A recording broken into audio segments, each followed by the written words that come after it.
Let's look into project life cycles versus how you will execute a project.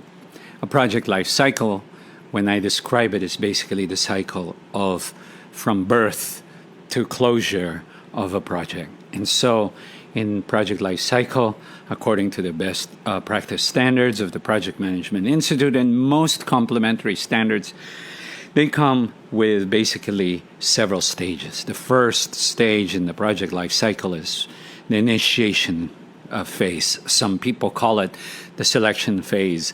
This is the phase or the stage of the beginning of the life of a project where we're trying to check for the feasibility of the project.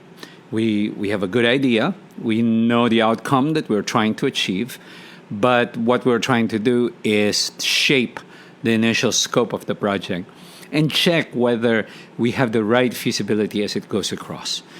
That is followed by planning phases, and planning phases typically has two parts. The first part of the planning phase is the conceptualization of the project post-selection, where you are now progressively elaborating its scope, getting a better sense of definition of what it's going to be, and then transitioning it through a series of tools and techniques, planning development. And that plan is what you will implement.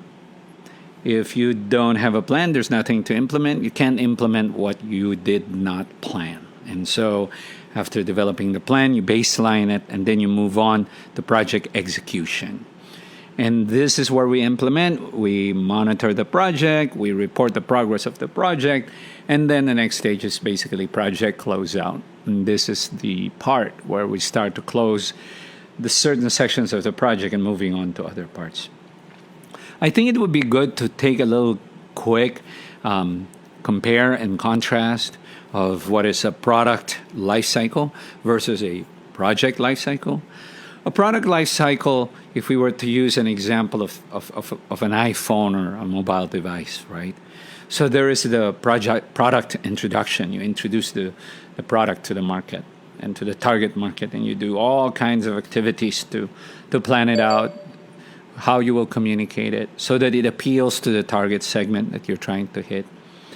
And then it goes through some kind of a growth phase, and so you develop customer rewards and incentives, tie-ups, cross-selling, and until the growth of the product has reached its maturity and we start seeing sales decline. And so as adoption has become more widespread and we are now looking at a decline in revenues, we now start to ideate or start thinking about what is the new product or how will we improve upon the new product. Typically, projects live in one of these sections, right? And in a manner that is an undertaking that is done so that you can create a unique product or result. And this endeavor is that time-bound, resource-bound, and budget-bound initiative. This is the difference between product management and project management. In project management, there are three core pillar competencies that we need to know. And when you bring all three together, it results to success. The first part is knowledge. The knowledge is project management knowledge. What the project manager knows about project managers. These guys get certification. These guys get a project management professional certification or some other form of knowledge building, knowledge development initiative. Then there is their interpersonal skills. This is essentially how they behave, how they become a leader, how they motivate, how they incentivize people into delivering the results for the project.